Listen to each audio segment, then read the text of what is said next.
Welcome, John. How are you? I'm doing great. I'm in Chennai in southern India. I've I, just come through last night on a 16-hour train journey. So I'm bright and fresh. that's incredible. Do they serve drinks along the way? Yeah, I didn't have any of them. I just drank my own water. I've learned to try and avoid Delhi belly in India. So yeah, I look after myself when it comes to refreshments. Oh, okay, probably a good move, actually. Well, welcome to the Leaders Who Care series, and I'm super excited to be able to share all the great stuff you're doing and leading on, and the impact it's making with our audience. So let's make it happen. Can you start by briefly introducing yourself, but just about you, where you're originally from, your family, maybe something you've never told anybody that you want to reveal now to the world. I don't know, maybe. Stuff like that, and then we'll get into the whole rest of it. How's that? Sure. Yeah. So my name's John Wroe. I live in Cambridge in England. I'm originally from Swansea in Wales. And I have two daughters. And I'm married to a wife that's got a best-selling book out. So she's traveling the world promoting her book at the moment. She's got Wroe Brown in Wroe. I'm the founder and chief exec of Street Child United. And we're trying to create a more equal world for some of the most vulnerable children in the world, using football to change the way that street children are seen and then treated. I know, it's fantastic. And just for those Americans, I think the Canadians like me have it down pat, but football, he's talking about soccer, just so you all know. And that's an amazing international family. So you said your wife and your daughter are in Dubai right now. You're in India, and your other daughter is back in England. That's right. She's feeling very left out. We've left her to look after the country. You know, Thank God, somebody finally. yeah. She'll do a great job. Speaking of, hey, listen, she might be happier than anybody. You don't know right now by yourself over there. So, so speaking of kids, what were you like as a kid or a teenager? Were you outside all the time playing football, or were you a reading books type of guy? Music? What were you? I was always using up energy. I was outside fishing, playing football, walking, running. I always had lots of friends. I've got three brothers. So you know, it was always full of action. My eldest brother was a reader. I didn't really get into books so much later, but no, I was always getting into scrapes. And I grew up in Swansea and then Carmarthen in South Wales. And then we moved to Oxford when I was sort of in the early teens. And that was quite an adjustment. You know, that's the first time I felt like an outsider moving from one country to another country. But no, I loved being a kid. I think I romanticized my childhood. I talk about it with my kids and with my mum. My mum always thinks I was like the most perfect child. That's what she says to my daughters. But actually, I got into so many scrapes. So, she doesn't want you. She doesn't want your daughters to think that you should take after dad. So she says you were beautiful, right? That's cool. Were you into music? Were you into art? I was into sport mainly. Mm-hmm. In Wales, we would play rugby. So it's mainly rugby and soccer. Yeah. I didn't really, even though I went to a really good school, I didn't, and I eventually went to Cambridge University. I didn't really work very hard. I didn't, you know, people would say, my parents would hate coming to parents' evenings. I just thought it was so embarrassing because they were basically so wrong. And you know, you don't realize what your parents go through on your behalf until you have kids yourselves. I managed to get through. No, it's chalk it up to good experiences for sure. So let's talk about your journey a little bit. You mentioned school. You got your MBA, and then you started working in actually the music and art world. What was your motivation then, you know, and passion for that matter around that time to get into music and art? Well, I'd say there was one significant thing I did at school, which was to organize some concerts. So I've always been able to organize stuff. And so when it came to choosing universities, I was thinking we have a role in English university as a social secretary, basically the person that organizes events for the college. And I actually chose the colleges I wanted to go to based on the halls they had where I could put on events, because that's just what fired me up. And so I became the social secretary at Cambridge University. And I suppose what we didn't have at the time was a mid-range venue in Cambridge. We had big venues, and we had small venues. And so then I got involved with campaigning for a mid-range venue. And eventually got a venue built called The Junction. Yes, I mean, it's now sort of 25 years old and thriving. But again, it was doing that through other people. I say I got a venue built. I annoyed people into making it happen, but I also took people along with me. Right.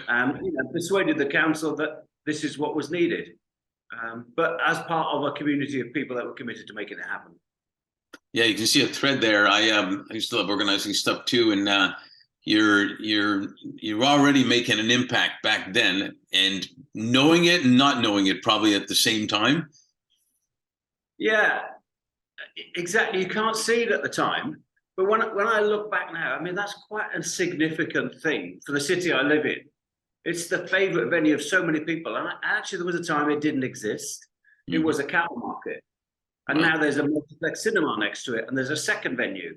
And there's a hotel. And there's like this whole leisure complex that's built around this venue. So it's sort of like defined a whole part of our town. But the first thing there was the junction. And it's basically only put there because people wanted it out of the way, where it wouldn't keep people awake. Unexpected consequences and benefits, right? Yes, exactly.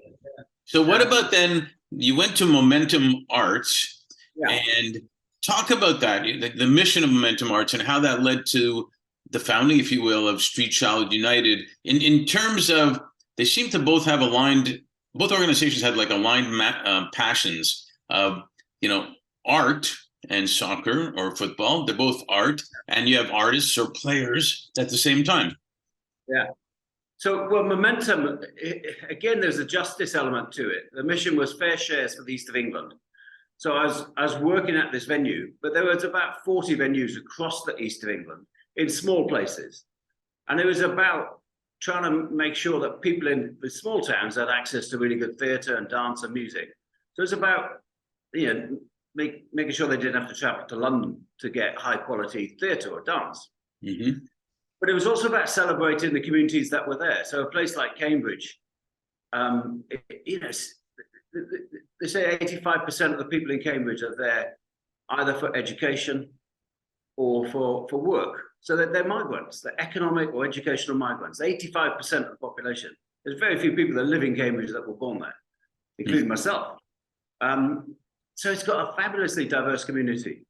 So within Momentum, it was also about celebrating the diversity of Cambridge and doing that through, we'd have projects like Black and Asian role model projects and looking at the history of Cambridge and what that had delivered for the city over centuries. It's a really, I mean, the first rules of soccer were written down in Cambridge, 1848, Cambridge rules. So things like the penalty box, the crossbar, offside, they all came from a series of games in Cambridge that became the official rules.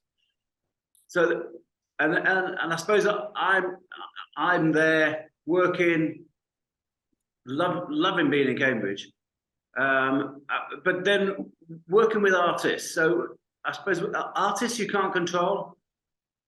They value freedom of expression. You can't tell artists what to say or do. And that's the beauty of it. And I suppose when we volunteered in South Africa with my daughters, we met a boy called Andile, who said when people see me on the streets, they say I'm a street child. But when we see me playing football, they say I am a person. And the street child walk up all came out of that conversation, really. Wow. But it was always going to be art and football. It's like, we use football and the arts to transform the way that street children are seen and then treated. Yeah, I love it, and I can kind of relate because my experiences were with predominantly ice hockey, but also when we're off season, we always played soccer, and I was organizing teams and whatnot. And then I joined a nonprofit. Also, I came to the U.S., joined a nonprofit, and was doing all sorts of stuff like that too. And by the way, in hockey, we have crossbars and offsides and all that stuff too. There's a lot of similarities to it. So it's super fun and changing players. Although in hockey they change players on the go in a way, but a lot of similarities in the sense of, I think, seeing how it really impacts people, especially young people. And well, we founded Fifth Element. When we founded Fifth Element, it was on the basis that leaders and businesses can do even better when they're doing good. And I'd love you to share with us that opportunity and the value that Street Child United offers, initially to the millions of street kids, their families and communities, number one, and then also the companies and organizations, the economic and social impact that they get too. So I gave you a two-parter there. Yeah. Okay. So I mean, in terms of Street Child United, the impact has astonished us. Where I'm sitting in this Street Child project here in Chennai, and there's a cabinet full of trophies that they've won at Street Child World Cups. There's pictures of them meeting the First Minister of Tamil Nadu, of meeting the Minister of Women and Children.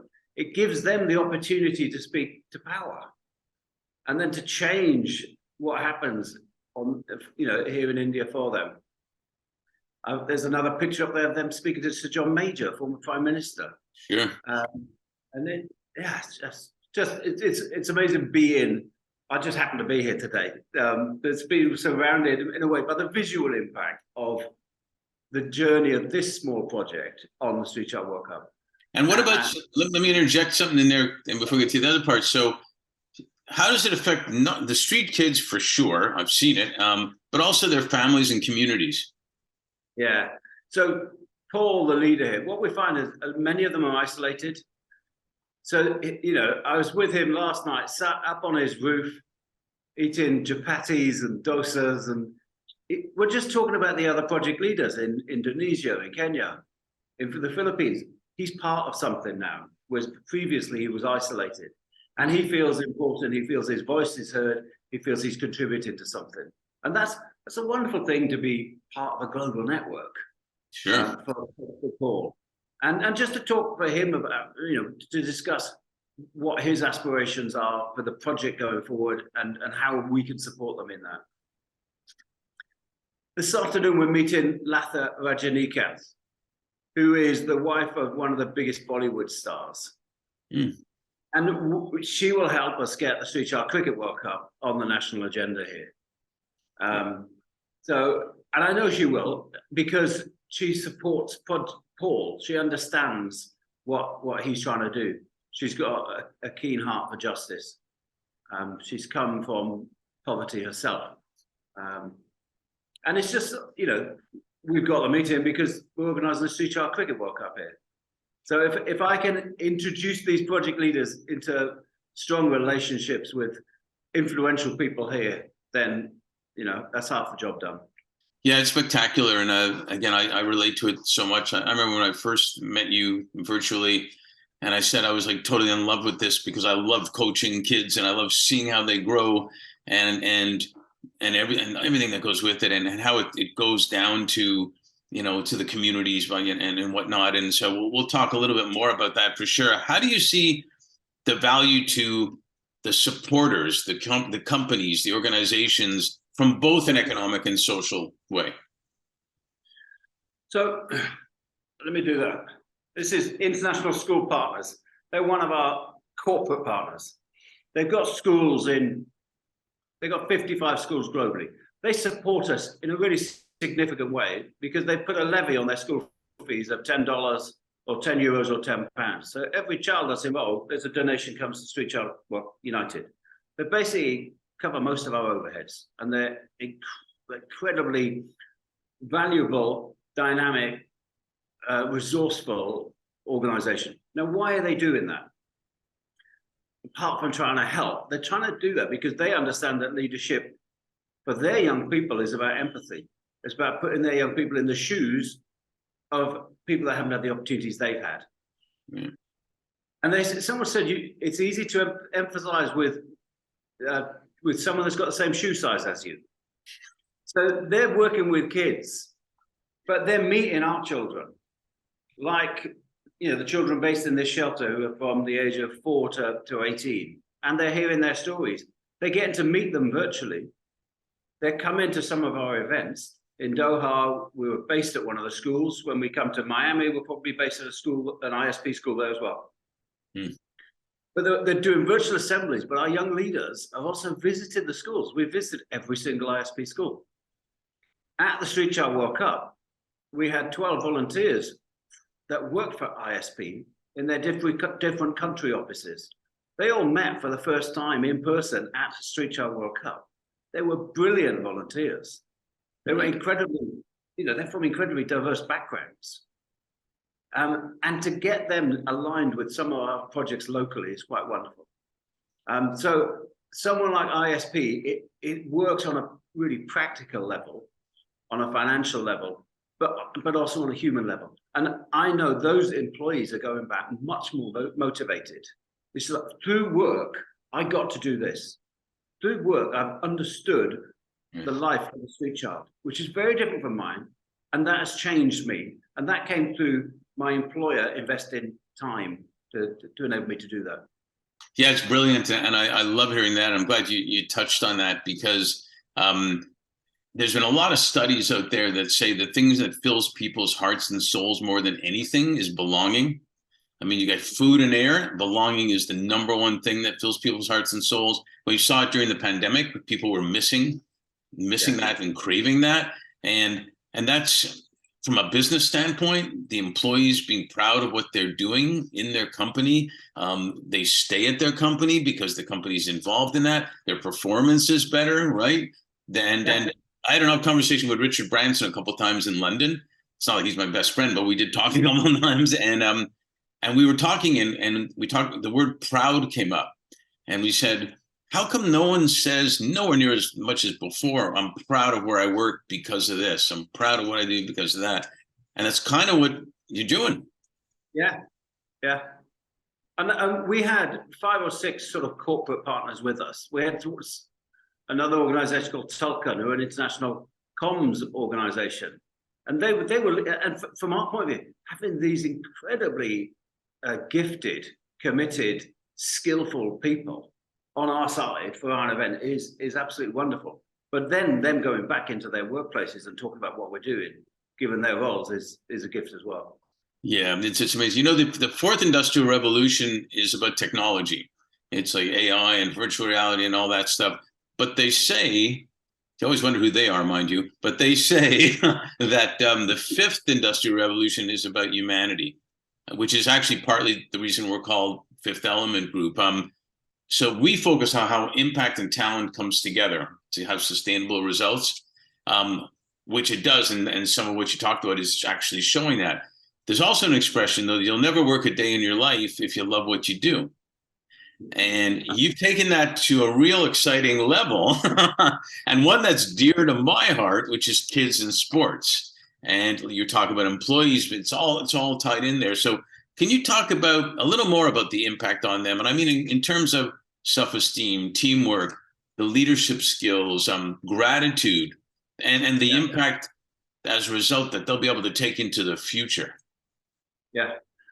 So, I mean, we have this young leaders program, and some of them have been with us since 2010. So that we've been able to watch their journeys, now over 14 years. And so someone like, the thing is, I could choose any of them. Someone like Sadat John, he scored the first ever goal at the first ever Street Child World Cup. He didn't have a birth certificate until he came to South Africa. He's from Mwanza in Tanzania. So there's a very practical thing. First of all, he got a birth certificate to come to South Africa. Then when he came back to Tanzania, he was able to enroll in school because he could show who he was. That's what identity, in a very practical way, just that one way, did for him. And he could then, he'd done primary school. They could then go into secondary school. And he's a fabulous young person. He's an entrepreneur. He has his own clothing range. Um, there was another company involved with us. This is called University of the West England. They're a university. They've sent several volunteers to volunteer at Street Child World Cup events. And then a couple of years ago, they said, we've been talking about this back home. We could create some university opportunities for your young people. So in September, Sadek is coming to Bristol in England to go to university. And, you know, there'll be a 4-year course. I just know, I mean, I'm so delighted that he'll be in England with us. But it was someone within that organization that thought, actually, I can now do this. I understand this organization. I understand what these young people need. I can try and persuade the chancellor of our university to provide the 3 places. And that's now being replicated at other universities. Right. So, yeah. But someone like Sadek is a joy. Someone like Drika in Brazil. Or maybe I should talk about Usha, because she's here. She's in Chennai. So she's a 3rd-generation street dweller. So her parents live on the streets. Her grandparents live on the streets. Mm. And she was with us at the Street Child Games, the Olympics we did in Rio in 2016. We had the General Assembly, which is our key moment where the young people speak, in the Copacabana Palace Hotel. You know, it's like the resort was built around this hotel, you know. It's, street kids don't get to go inside the Copa. They might possibly be allowed to beg outside it, but they'll be shooed on very quickly. But each day we went to the Copacabana Palace, the staff would come out and give the street kids a guard of honor. The chef would be there in his hat, the maitre d', they'd all welcome them in, you know. And Usha, 3rd-generation street dweller, spoke at that General Assembly. And she said, I'm not asking for a favor here. These are my rights. I'm a human being. She said, I live on the streets. And she said, I am a girl, but I don't have anywhere to get changed. And the toilet block just around the corner is locked at night, so I can't use it. So when I go early to get changed before school, really early, and men take photos of me getting changed. And that's wrong. I want that changed. I want that toilet block open 24 hours so that me and other girls like me on the street can get changed. We want dignity.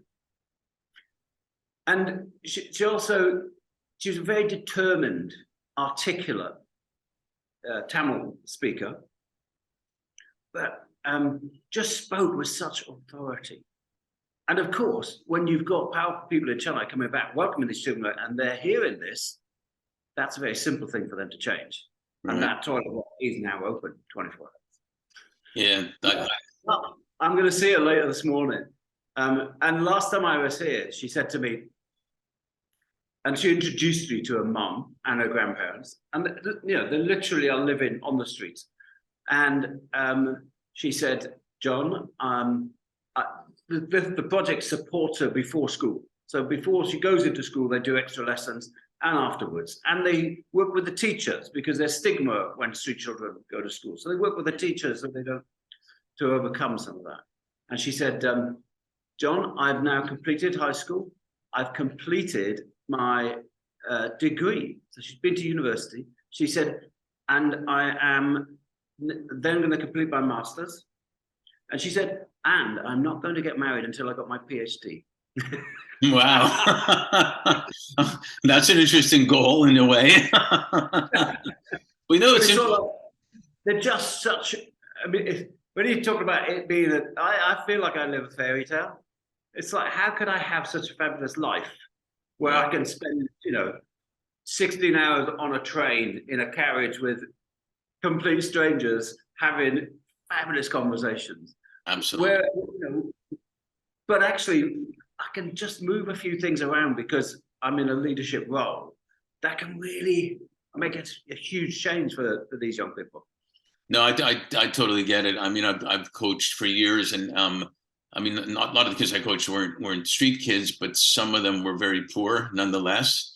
And what they learned, and even the parents learned, that once they were on the field or the ice, everybody was the same. and it was amazing to watch that. The very, very poor one with the parent maybe was a truck driver versus the father who's an attorney with the other kid, and they learned from each other. All the things I know that's happening with you. You mentioned being isolated also. Being able to learn that you can get off the street, that you can, and it's how good it is to be on a team, etc., and that you don't know necessarily naturally. And it's amazing stuff you're doing. The one thing I did want to add and have you talk about a little bit, it's not only in poor countries. The US has street kids too. London, England has street kids too. I think people sometimes forget that. Yeah, and even when there's a safety net that those countries provide, they fall through it.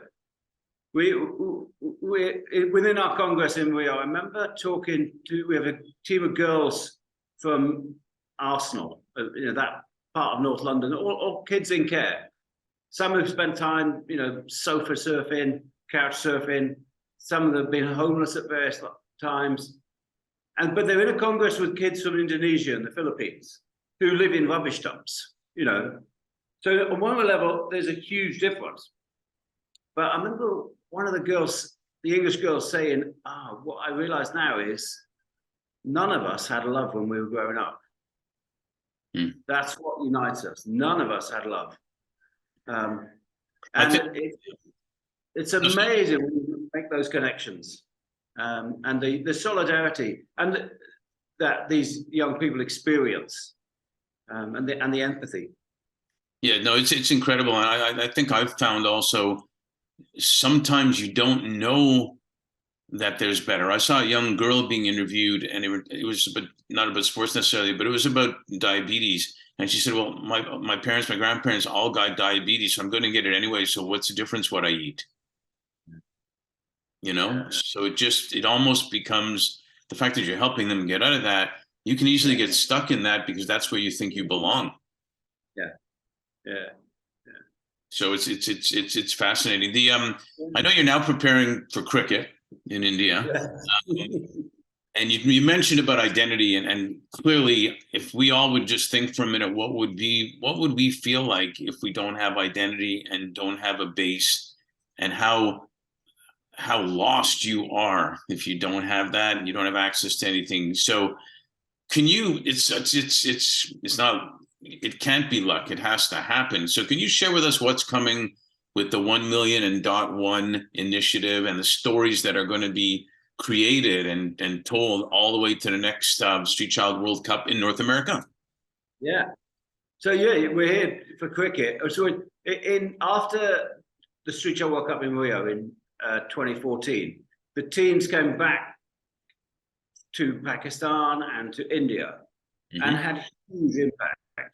The first ever census of street children was done in Pakistan, and Manika Sanjeev Gandhi here, the Minister for Women and Children, promised to provide Aadhaar cards for 6 million street children.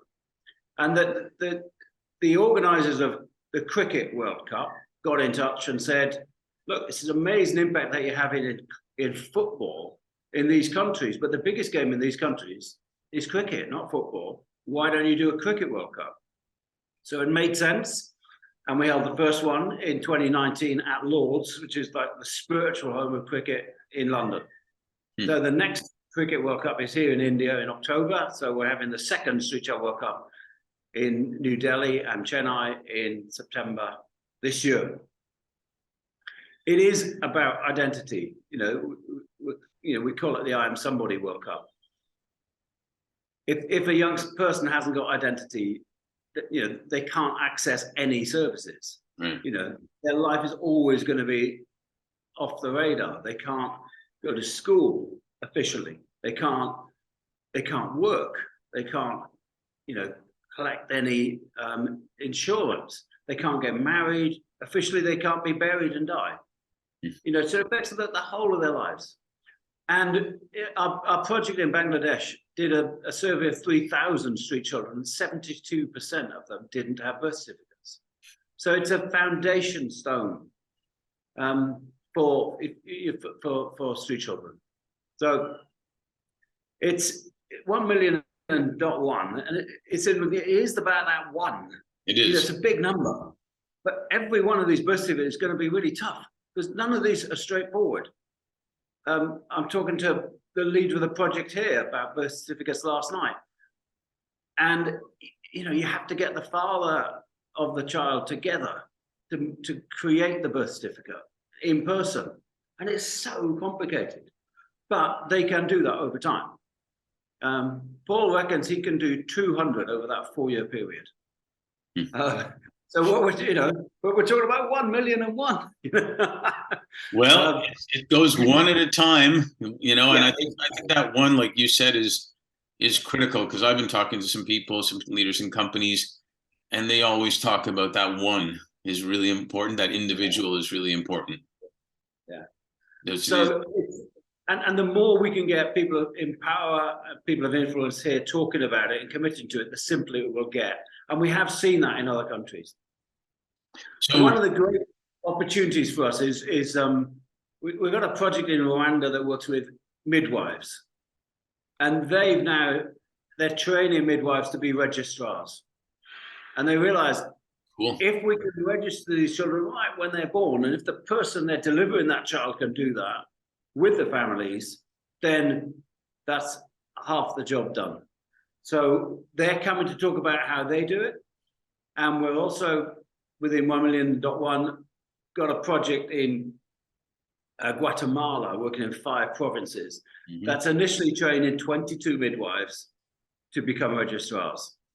And it's just about telling these stories, empowering, inspiring people to find a way through the complex bureaucratic problem that currently is birth registration for street connected young people.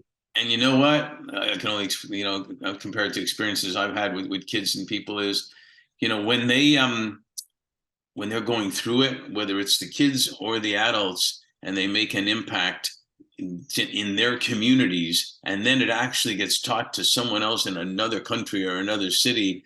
The proud, going back to that proud word, that they have of what the difference they made is amazing. Yeah, you know, it's amazing. Yeah. And then that goes down to family, and they tell their family about it. They tell their friends about it, and it goes from there. Talk a little bit. Probably the last question here, because you know what we say in LA. We say we got to leave them wanting more so we can do a sequel. That's what we say in LA. But talk a little bit about, you mentioned it before, the importance of the diversity as well, and what everybody gets out of not just meeting all these people, but the diverse cultures and languages and ways of being and foods. Why that's important also. During a Street Child World Cup, and you know, we had 28 teams with us in Qatar, and the bit where, I mean, the late show is the most diverse event you could possibly imagine, because they're bringing their culture, their songs, their dances, and they're getting everybody to perform that together. And they're bringing their costumes and their drums, and as much work goes into that, their cultural sharing as goes into preparing on the football field or the cricket field. That's such an important part of them, of what they do. And it sets the tone, right? because of the amount of work they put in. And I suppose in terms of diversity, you have to be curious.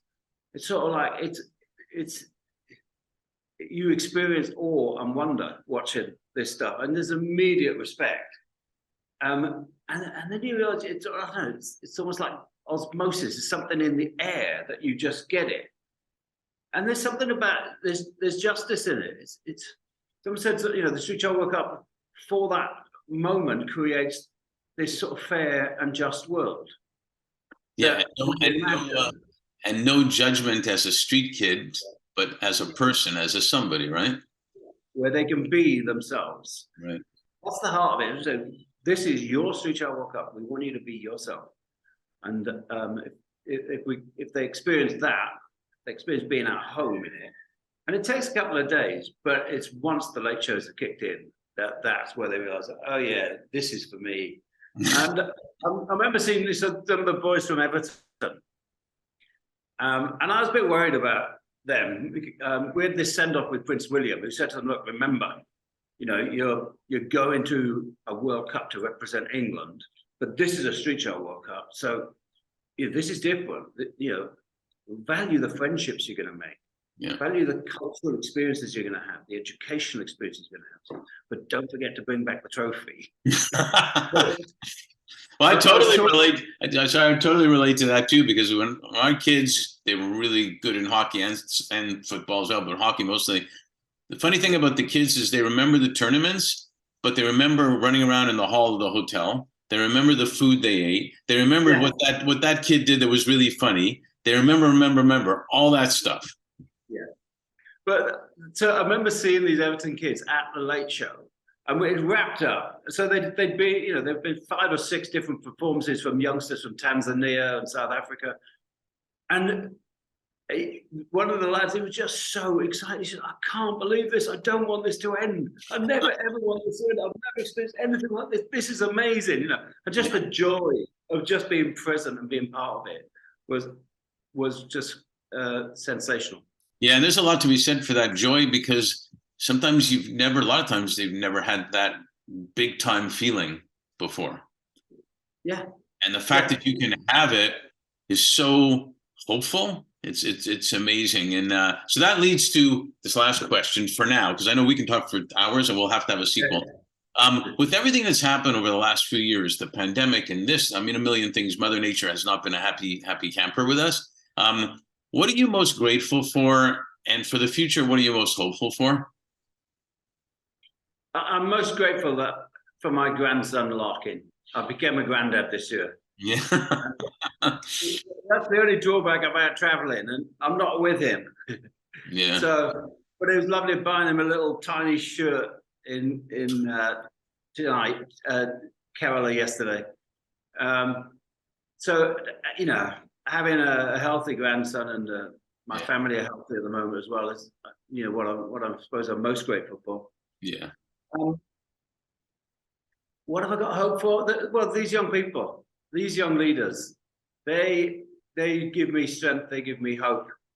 They will save the world. They will. They are making a difference. Yeah. And spending time with them, you just begin to believe again. I feel you. I feel you. I think that is the biggest hope. They just bring that hope back, and so I feel what you mean. And hey, listen, thanks. I'm grateful that you are a leader who cares and what you're doing, and congratulations for it, because it really does make an impact. One kid alone makes an impact that hits so many other people. So imagine what goes out, domino effect to others, and I'm super hopeful for the journey of the next 4 years, heading to the World Cup and doing stuff in a couple of my former hometowns, Miami and Montreal. They're going to have part in the World Cup, so we'll do some great things there too. So, thanks for sharing all that and being on our series. Really appreciate it. Thank you, Mark. My pleasure.